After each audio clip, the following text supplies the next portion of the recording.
Fortinkian. The sky over Viridia was always a soft shade of violet at dawn. Thin clouds drifted like ghosts above the tall silver grass that swayed in the morning breeze. Below, the human settlement of Haven's Reach clung to the edge of a wide river, its buildings made of local stone and recycled ship plating. It was not a grand place, but it was home to the last of Earth's children who had fled the collapse. Daniel Brooks stood on the roof of the main hall, his hands resting on the railing as he watched smoke curl from chimneys. He was a man in his late 40s with tired eyes and a voice that rarely rose above a calm tone. He had been chosen to lead not because he wanted power, but because others trusted him to make hard choices without flinching. And lately there had been many hard choices. Down in the courtyard, Lena Carter adjusted the strap of her satchel and glanced toward the riverbank. She wore simple clothes, brown trousers, a faded blue shirt, and boots caked with mud. Her dark hair was tied back, and her face held the quiet focus of someone used to listening more than speaking. She was the colony's xenolinguist, the only human who could speak with the Viridians without a machine. Their language was not made of words but of thoughts, emotions, and images shared through touch. It took patience, and Lena had plenty. Near the eastern fence, Kyle Marsh knelt in his small field, checking the roots of his corn. He moved slowly, like a man carrying a weight no one else could see. His hands were rough from work, his face lined with sun and sorrow. He had been a soldier once back on Earth, during the resource wars. He never talked about it, but sometimes in the dead of night, he would sit by the fire and stare into the flames as if searching for faces lost long ago. Life in Haven's Reach was quiet, but not peaceful. The colony had been on Viridia for 12 years, and for most of that time they had lived alongside the Viridians in cautious harmony. The natives were tall, slender beings with smooth blue-gray skin, webbed fingers, and large black eyes that seemed to hold entire oceans within them. They lived in underwater cities carved into the cliffs along the coast, rising to the surface only to trade or speak with the humans. But something had changed in the last few weeks. The Viridians had grown distant. Their usual visits to the market had stopped. Their children no longer played near the river's edge, and their elder Voss had not come to the monthly council meeting. That worried Lena more than anything. Voss was ancient, older than any human record, and his wisdom had guided both species through droughts, storms, and misunderstandings. Then 3 nights ago, the sky had split open. A streak of fire tore through the violet clouds brighter than any star. It crashed deep in the Black Hollow, a valley beyond the western ridge that humans rarely entered. The ground shook for nearly a minute. No one was hurt, but fear spread faster than fire. By morning, Daniel had sent a scout team. They returned pale and shaken, reporting a ship, alien, sleek and silent, half buried in the earth. No signs of life. No signals. Just a smooth black hull that hummed faintly when touched. Lena had gone to the Viridian shore that same day. She found Voss waiting for her on the rocks, his long form hunched like a question mark. When she reached out to touch his hand, the flood of emotion nearly knocked her off her feet. Fear, grief, warning. Do not go near it, he sent, his thoughts sharp and urgent. That ship is not empty. It carries a memory your kind should never awaken. Lena tried to explain his warning to Daniel, but he was already making plans. The colony's power cells were failing. Winter was coming. They needed energy, materials, anything to keep the lights on and the water pumps running. The alien ship might hold answers. Noah Pierce, the colony's lead engineer, was the first to argue for salvage. He was young, brilliant, and impatient. He saw the ship not as a threat but as a gift. We've been scraping by for years, he told the council.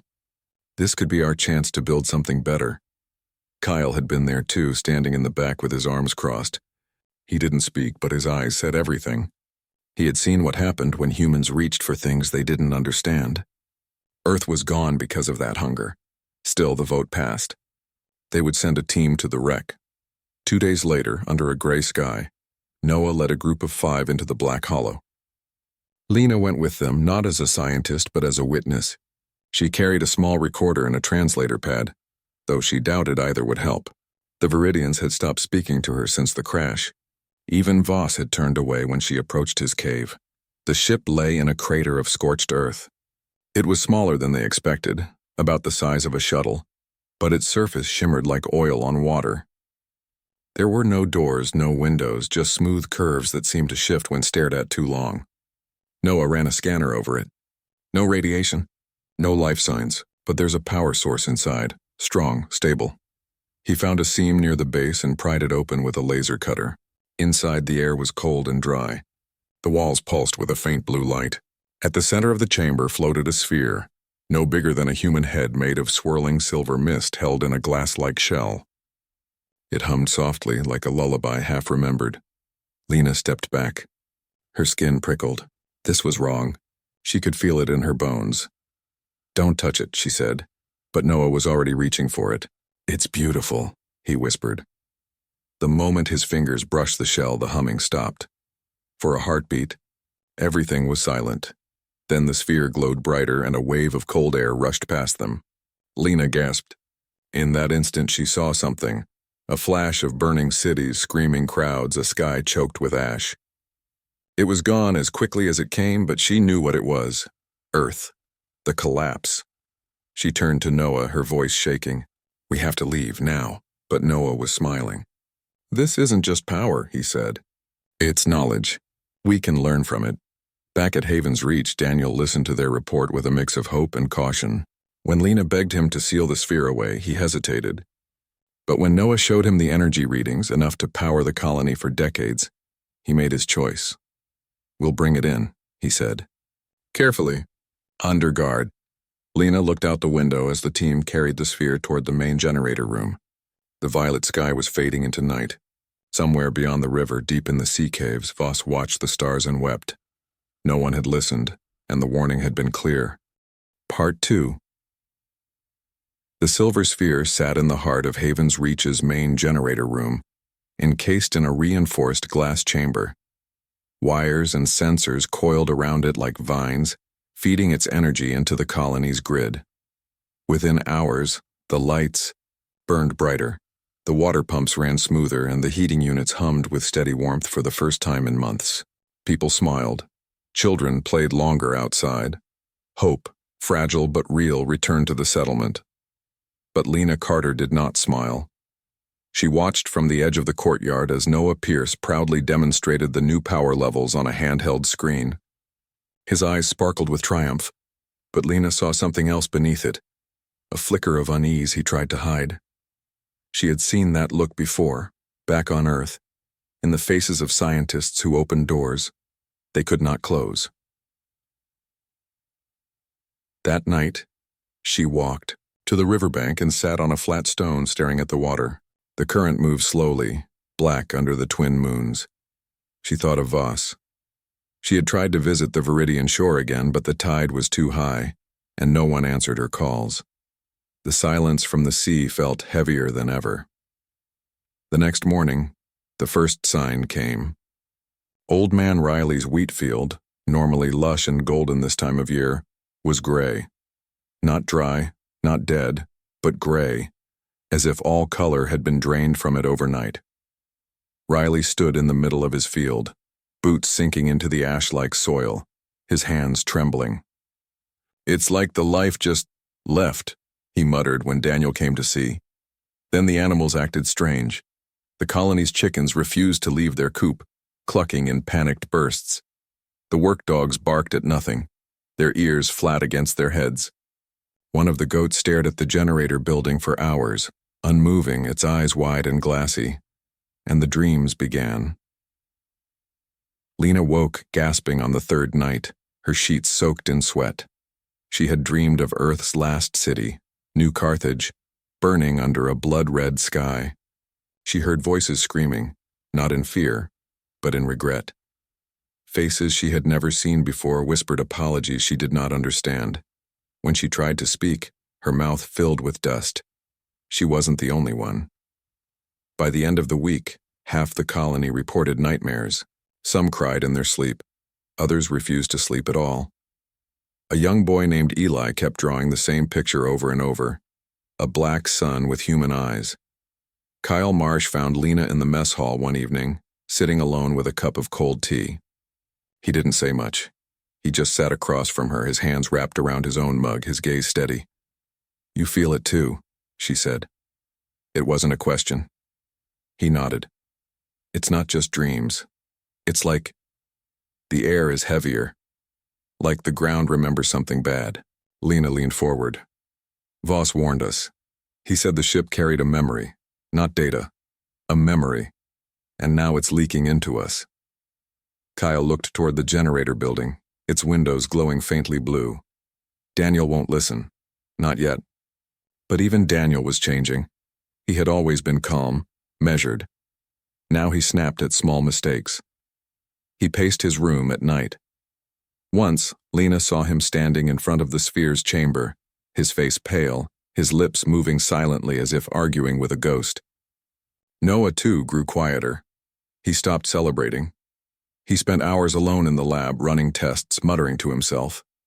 When Lena asked what he found, he just shook his head. It's not power, he finally admitted. It's something else. It responds to emotion, to guilt. That word hung between them like smoke. Then came the storm that wasn't a storm. On the 10th day, the sky turned green. Not cloudy, not rainy, just a sickly green that made everyone uneasy. The wind died. Birds fell silent. For 3 hours, time itself seemed to stutter. Lena watched a raindrop hang in midair outside her window, refusing to fall. A child's ball rolled uphill on its own, and in the distance near the ridge figures appeared, translucent, flickering, dressed in old Earth uniforms. They walked in circles, repeating the same motions over and over like ghosts trapped in a loop. When it passed, no one spoke of it, but everyone saw it. Lena went to Daniel that evening. She found him in his office, staring at a photo of his daughter, lost during the exodus from Earth. His eyes were red. We have to shut it down, she said. He didn't look up. We can't. The power grid is dependent on it now. If we cut it off, the heat fails, the water stops, people will die. People are already dying inside, she said softly. He finally met her gaze. What do you want me to do, Lena? Admit I was wrong? That I ignored a warning from a creature who speaks in riddles? I made a choice to save lives. I still believe it was the right one. But what if it's feeding on us? She asked. What if it's not giving us power? It's taking something worse. Before he could answer, a loud crash echoed from the generator room. They ran. Inside, Noah was on his knees, clutching his head. The sphere pulsed violently, its silver mist swirling like a storm. The glass chamber had cracked. Alarms blared, then cut out as the lights flickered and died, only to return dimmer, tinged with blue. Noah looked up, his face streaked with tears. It showed me. My brother, he choked out. I left him behind on Luna Station. I told myself I had no choice, but I did. I just didn't want to die. Lena's blood ran cold. The sphere wasn't just showing memories. It was pulling out the things people buried, their deepest regrets, their secret shames. That night, Kyle found her packing a small bag. You're leaving, he said. I'm going to the Viridian shore, she replied. Voss knows what this thing is. He warned us for a reason. If anyone can help, it's him. Kyle nodded. I'll go with you. They left at dawn, walking the narrow path along the river. The air felt thin, as if the world itself was holding its breath. When they reached the sea cliffs, the tide was low, and there, standing on the wet rocks, was Voss. His skin was duller than before, his posture bent with sorrow. When Lena reached out, he let her touch his hand, but this time, the thoughts that came were not just fear. They were grief and warning, the maw of echoes he sent. It does not eat flesh, it eats memory, it feeds on regret. And your kind carries oceans of it. Lena's knees nearly gave out. How do we stop it? You do not stop it, Voss replied. You contain it. But the price is high. It must be fed a memory so true, so heavy that it becomes its own cage. Before she could ask more, a distant scream cut through the air. They turned. Smoke rose from Haven's reach. They ran back as fast as they could. By the time they arrived, chaos had taken hold. 2 colonists were fighting in the square over a broken tool. screaming accusations that had nothing to do with the tool at all. A woman sat on her doorstep, rocking back and forth, whispering, "I should have saved them. I should have saved them," over and over. And in the center of it all, Daniel stood frozen, staring at the generator building, his face blank. The sphere's hum had grown louder. It wasn't just in the building anymore. It was in the air, in their heads. Lena grabbed Kyle's arm. "It's getting stronger." He looked at her, his eyes hard with understanding. "It's not just remembering our past. It's making us live it." That night, under a sky that refused to darken fully, Lena and Kyle gathered the few who still seemed clear-minded. They met in the old storage shed, away from the glow of the sphere. "We can't fight it," Lena said. "But maybe we can trick it." "How?" asked a woman named Mara, her voice shaking. "By giving it what it wants," Kyle said. "A memory so real, so full of weight, that it traps itself inside." "But who would do that?" someone asked. Lena looked at Kyle. He didn't look away. Outside, the wind picked up. The silver grass bent like it was bowing to something unseen. And deep in the generator room, the sphere pulsed once, slow and hungry, as if it already knew what was coming. Part 3, where the air in Haven's reach had changed. It no longer felt like air at all, but something thick and sticky, like breathing through wet cloth. The sky stayed a dull orange even at night, and the stars refused to shine. People moved like shadows, their eyes hollow, their voices low. Some whispered to walls. Others sat in circles, repeating the same words over and over, as if trying to undo a mistake that could never be fixed. The sphere was awake. It no longer sat quietly in its chamber. It floated now just above the floor, its silver mist swirling faster, pulsing with a rhythm that matched the colonists' heartbeats. Wires had torn free from the walls. The glass case lay in shards. The hum had become a voice, not loud but everywhere, like a thought that wasn't yours but lived in your head anyway.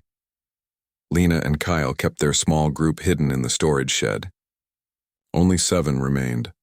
Lena, Kyle, Mara, a quiet boy named Eli, 2 farmers named Jess and Owen, and Noah.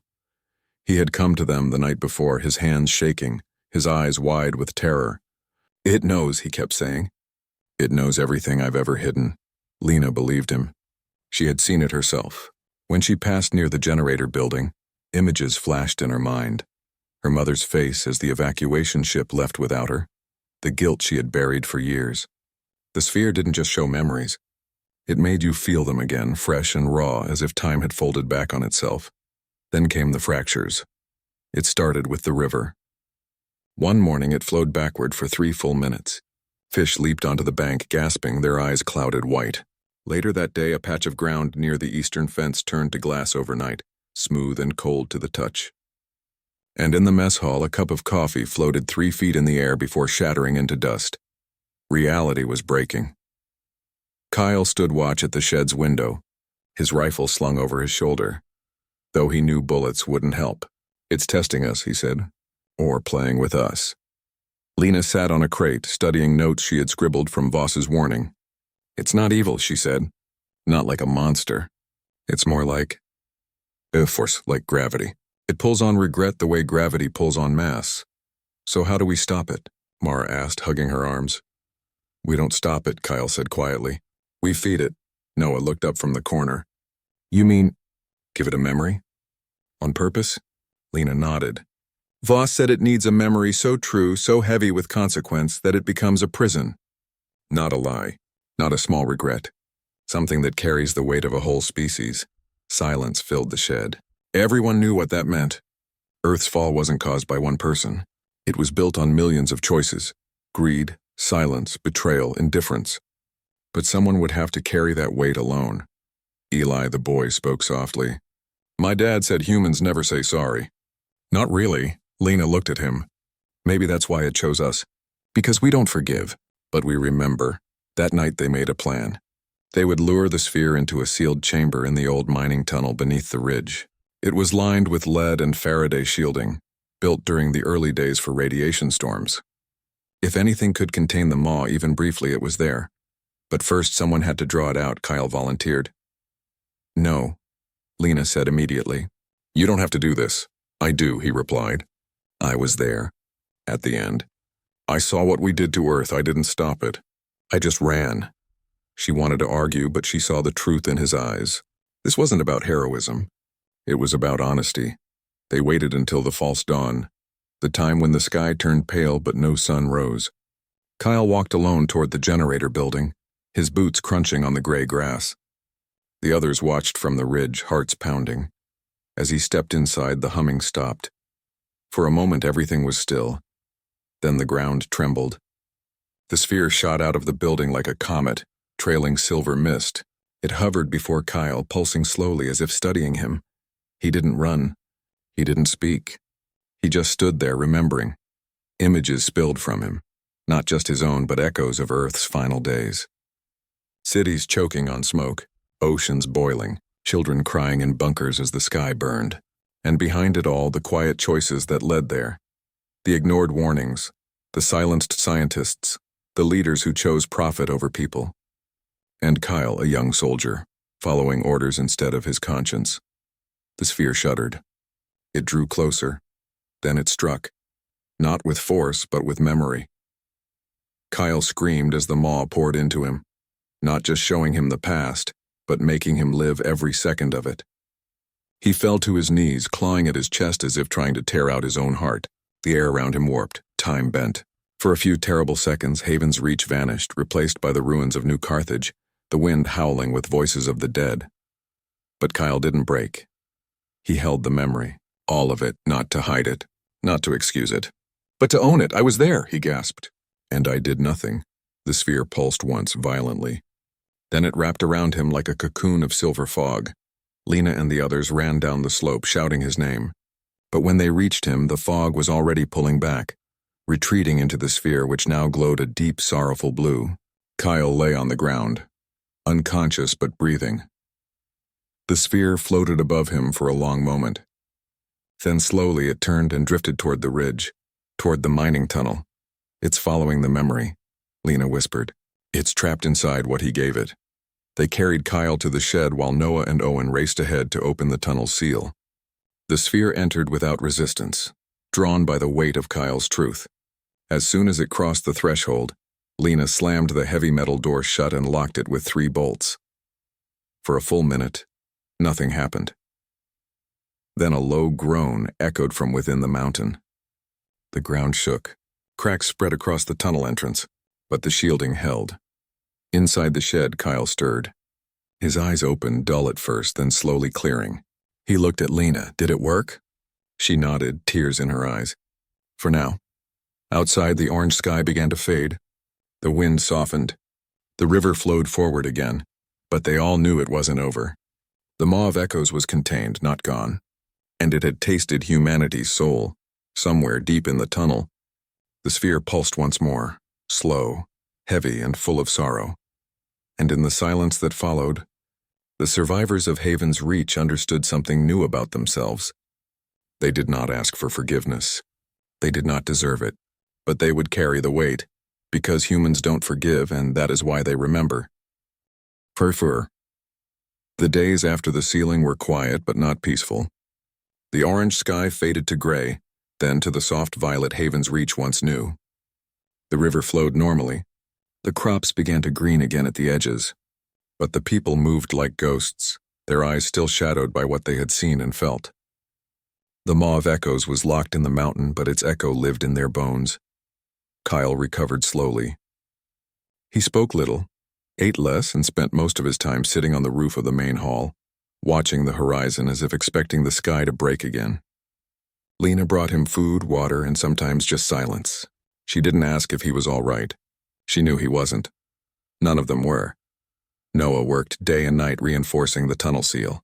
He added extra layers of lead, welded new plates over the cracks, and set up monitors to track any energy spikes. He didn't speak of his brother anymore, but sometimes, when he thought no one was looking, he would press his forehead against the cold metal door and whisper, "I'm sorry." Lena visited the Viridian shore again. This time the tide was calm, and Voss waited for her on the rocks. When she touched his hand, his thoughts were clearer than before, like a storm had passed through his mind too. "You gave it truth," he sent. Not a lie wrapped in hope. Not a prayer. Truth. That is rare. She asked if the maw could escape. It is bound for now, Voss replied. But memory does not die, it waits, and your kind carries so much of it. She stayed with him until sunset, listening to the waves and the quiet hum of the sea. When she returned to the colony, she found Daniel standing outside the sealed tunnel. He looked older, thinner, his uniform hanging loose on his frame. He hadn't spoken to anyone since the night of the fractures. I should have listened, he said, his voice rough. I thought I was saving us. But I almost ended us. Lena didn't comfort him. There was no comfort for that kind of truth. She just stood beside him, shoulder to shoulder as the wind carried the scent of rain. The colony began to rebuild, not with joy, but with care. Jess and Owen planted new seeds in the gray fields, mixing them with soil from untouched patches near the river. Mara organized a school for the children, teaching them not just reading and math, but how to speak honestly about fear and regret. Eli drew new pictures, not of black suns, but of hands holding each other. But peace was fragile. One night, the monitors in the tunnel chamber spiked. A low hum vibrated through the ground, faint but unmistakable. Lena and Noah rushed to the site. The door was still sealed, but frost had formed on the metal, though the air was warm. Inside, the sphere glowed dimly, pulsing like a slow heartbeat. It's testing the walls, Noah said, his voice tight. Lena placed her hand on the door. She didn't touch it long, but in that second she felt it. A whisper of Kyle's memory twisted and stretched like a song played backward. The maw wasn't trying to escape. It was learning. They called a meeting in the mess hall. Only 12 people came. The rest stayed in their homes, too tired or too afraid to face more choices. We can't keep it here forever, Mara said. What if the mountain shifts? What if a quake cracks the seal? Then we move it, Noah replied. Deeper, farther, to where? Jess asked. It's already in the safest place we have. It's fell. Then Kyle spoke from the back. We don't move it. We guard it, all eyes turned to him. He stood slowly, his movement stiff but steady. The maw isn't just a thing to lock away. It's a reminder of who we are, of what we did. If we hide it, we'll forget, and forgetting is how this started. Lena understood. Earth fell not because people were evil, but because they looked away. They buried their guilt and called it peace. They chose comfort over truth, so we watch it, she said. Not as prisoners, as witnesses. The next morning they made a new plan. 2 humans would stand watch at the tunnel entrance in shifts, not to fight, but to remember. And they would ask the Viridians to help. Lena returned to the shore with Kyle at her side. Voss listened as she explained. When she finished, he was still for a long time. Then he placed a webbed hand on Kyle's chest right over his heart. You carry the scar, he sent. That makes you worthy. By the next tide, 3 Viridian sentinels emerged from the sea. Tall, silent, their skin shimmering like wet stone, they walked with Lena and Kyle to the ridge. They did not speak, but their presence was a promise. They would guard the mountain too, not because they feared the maw, but because they respected the weight it held. The first joint watch began that evening. Kyle stood on one side of the tunnel door, a Viridian named Tail on the other. No words passed between them. Just stillness. Just presence. In the weeks that followed, something changed in Haven's Reach. People began to speak openly about their regrets, not to shame themselves, but to understand. A farmer admitted he stole food during the last famine. A teacher confessed she lied to protect a student from punishment. These weren't grand sins, but small human failures. And in naming them, they lost some of their power. The nightmares lessened. The air grew lighter, but the maw still pulsed in the dark. One afternoon, Lena found Eli sitting by the river skipping stones. He looked up and smiled. I dreamed of my mom last night, he said. But she wasn't crying. She was just there. And it was okay. Lena sat beside him. Sometimes remembering doesn't have to hurt, she said. He nodded, then threw another stone. It skipped 4 times before sinking. That night, under a sky full of stars, real stars, not false ones, Lena stood watch with Tile. The mountain was quiet. The wind carried the scent of blooming night flowers. Far below, in the deep chamber, the sphere glowed faintly, wrapped in the memory of a man who chose to face the truth instead of running. And for the first time since the ship fell from the sky, Lena felt something close to peace, not because the danger was gone, but because they were no longer pretending it wasn't there. Humans don't forgive, but they learn to carry what they've done, and that, she realized, was enough. Part 5. Years passed on Viridia, and the scar on the mountain became a part of the land. The tunnel entrance, once raw and new, was now covered in moss and climbing vines. A small stone marker stood beside it, carved with no name.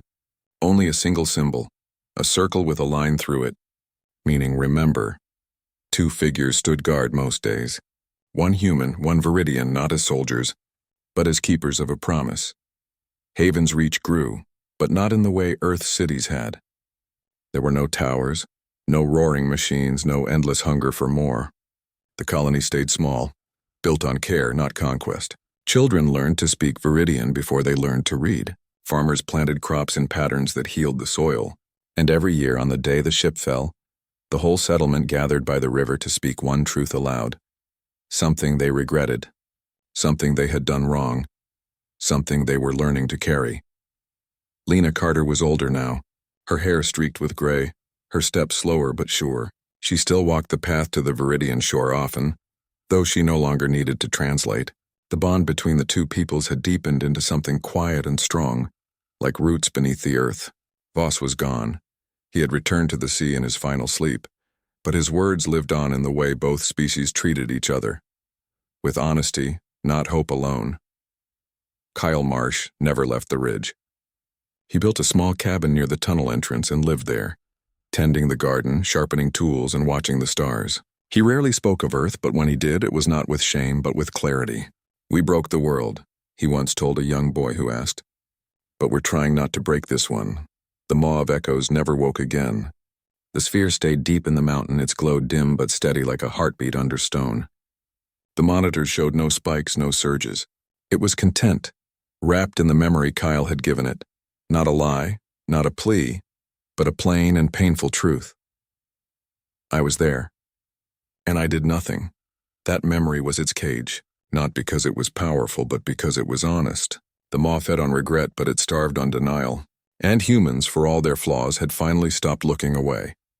News of what happened on Viridia spread slowly, carried by traders, scouts, and wandering ships. Other colonies heard whispers of a place where humans and aliens stood side by side, guarding a mountain that held a monster made of memory. Some called it a myth. Others sent envoys to see for themselves. One such envoy arrived on a clear spring morning. Her name was Rena Cho, a diplomat from the Outer Rim Alliance. She stepped off her shuttle in clean boots and a crisp uniform, expecting ruins or rebellion. Instead, she found a quiet village, children laughing by the river, and 2 guards, one human, one Viridian, standing calmly by a moss-covered door in the hillside. Lena met her at the edge of town. They walked together to the ridge, speaking little. When they reached the tunnel, Rena stared at the stone marker, then at Kyle, who nodded but said nothing. "What is in there?" she finally asked. "A lesson," Lena replied. Rena frowned. "A lesson doesn't need guards." "This one does," Lena said. "Because it's easy to forget. And forgetting is how worlds end." That night, over a simple meal of roasted root vegetables and river fish, Rena asked why they didn't destroy the sphere. "If it's so dangerous, why keep it?" Lena looked out the window at the stars. "Because the danger isn't in the thing. It's in us. Destroying it wouldn't change what we are, but remembering might." Rena stayed for a week. She watched the daily life of Haven's Reach, the shared work, the open talks, the way people listened more than they spoke. On her last day, she stood by the river and spoke her own truth to no one in particular. "I ignored a warning once, too. It cost lives. No one judged her. No one offered empty comfort. They just nodded as if to say, 'We know.' When she left, she carried more than reports. She carried a seed of understanding. Back on Viridia, life went on. Crops grew. Children grew taller. The twin moons rose and fell. And the mountain stood silent, holding its burden with dignity. Years later, when Lena's hair was fully white and her hands trembled, she walked the path to the ridge one last time. Kyle was waiting for her, sitting on the old bench they had built together. He helped her sit, and they watched the sunset paint the sky in soft purples and golds. "You think they'll keep the watch?" she asked. He nodded. "They understand now. Forgiveness isn't the point. Remembering is." She leaned her head on his shoulder. Below them, a young human and a young Viridian stood at the tunnel door, not speaking, just being there. The wind carried the scent of blooming night flowers. Far away, across the stars, other civilizations began to change. Not all at once, but slowly. They stopped calling humans reckless or cruel. Instead, they spoke of them with a new kind of respect. "They do not ask to be forgiven," one alien elder told his council. "They carry their scars like shields. That is why they survive." And on Viridia, under a sky full of real stars, the last children of Earth finally learned how to live. Not by forgetting the past, but by facing it every single day. No one ignored an elder's warning twice, and humans, once known for their hunger and haste, became known for something else: their memory, their truth, their quiet, unbreakable watch.